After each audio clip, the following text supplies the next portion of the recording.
minutes ago, as the residents say, this is a totally residential area. There is no presence of any military personnel.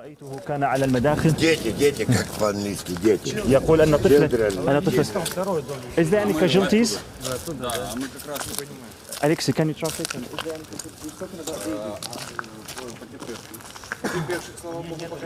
Одно попадание было в подъезд. نعم لحسن الحظ. Luckily, there are no casualties, as the majority or all the residents of this building were down in the shelter.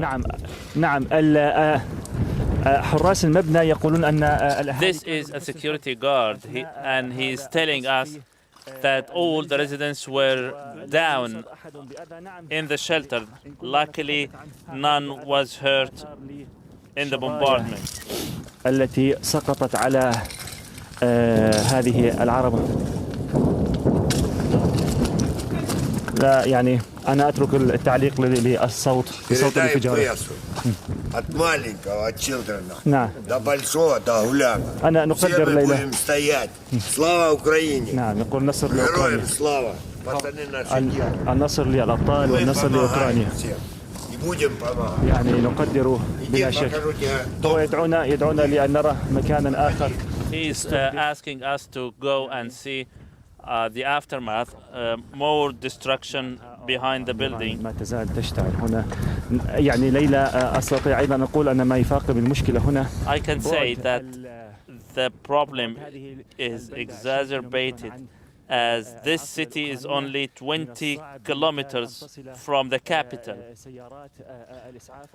It is also difficult for ambulance to get deployed here or the fire brigade. نعم. تسمعين أصوات ليلى؟ Now you can see the shelling. You can hear the shelling. نعم. Alexei, can you ask him, is this his house? Yes. It's house? His house? هذا ما يفسر الحنق ليلى. This is the owner of the house. His house is on fire. نعم. Смотрите, что твари делают, блядь. Палят пидорасы дома, частные дома. Где жены, где все. كما تشاهدون. Это не фотомонтаж. Can you translate? бахнула в крышу. Да. She said قالت أن هناك قذيفة سقطت على She says that a shell fell on the roof of her house. Luckily, she was in the shelter. Can you ask her when did it happen? Коли це сталося? Тушить нечем? Ну вот, Нечем, минут не 40 назад. Подожди, да я тебе объясню. Минут 40 назад. This was about 40 minutes ago. Они, сейчас их разбили под Гостомелем. Под Гостомелем разбили. Они идут сюда, ничего не могут сделать. Херачут зарадов со своих оставшихся. Мы их, блядь, похороним. He said that now it's fights in Gostomel and Bucha. In Russians, they are very angry that they did not succeed, so they are starting to... This resident is telling us that the Russian army are not advancing. That's why they are angry, and they started to pour their anger on us, especially that now the Russian forces hear that they are being defeated in some areas. We'll leave you to see these pictures. نعم. يعني ليلى. Let's go live now to Ukraine. Al Jazeera's Jonah Hull is in Lviv. Jonah, talk us through what you're hearing at the moment from Mariupol, which is a city under siege, where people are in a desperate situation right now.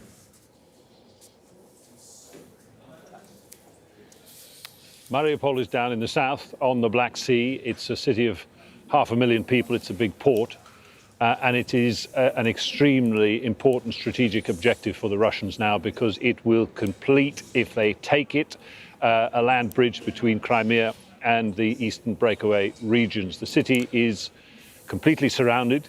It has been for a few days now. It is cut off from supplies, from means of entry or exit, heat, electricity, also internet and mobile phone communication. So it's very difficult to get a comprehensive picture of what is going on inside, except that the reports we hear indicate pretty sustained bombardment of the city. It's a fairly sort of classic siege situation. The Russians have taken a lot of territory along that southern coast so far. As I say, Mariupol, the big holdout. There is also the suggestion, the suspicion that Russia plans a land invasion from the sea of Odessa, which is on the other side of Crimea. There are battleships of the Black Sea Fleet hovering in the distance, and that would indicate that their strategic objectives are wider than just the land corridor, but potentially also to cut the whole of Ukraine off from access to international shipping, from access to its entire Black Sea coast. Further up in the east, Kyiv, that larger city, majority ethnic Russian city, 1.5 million people, it's been under attack also for days now, more or less surrounded, more or less under siege, people living in basements and shelters almost all of the time, and indiscriminate rocket fire frequently into residential districts, residential areas and buildings. A lull this afternoon has opened up a corridor for people to try and exit. They've taken the best advantage of it that they can. Descriptions of very long queues and convoys of cars heading out of the city, many of them bearing handwritten signs in their windscreens indicating that they have children in the car in the hope that that will give them some sort of safe passage or protection. And then, of course, there is this situation to the north of the country. Chernihiv, a big city north of Kyiv, which has been shelled for days, a big attack there on Thursday. Again, these are all on residential areas. The death toll being reported on Friday from those attacks on Thursday reaching 47 civilians killed. And what Omar was describing there in these sorts of dormitory town suburbs, really, on the outskirts of Kiev to the northwest, places like Irpin, where he was, Borodyansk, Hostomel, Bucha. These places have been under absolutely frequent attack, very large civilian casualties there. As he said, the majority of people huddled in basements underground. But this is an indication of the sustained pressure now being brought on the capital. This is how close Russian forces are. They will be waiting for their convoy, that enormous convoy, to get going again. It's been stalled for 3 days now in the hope that it will be able, for the Russians that is, to complete their encirclement of the capital. And that would be an ominous development indeed. Al Jazeera's Jonah Hull reporting live from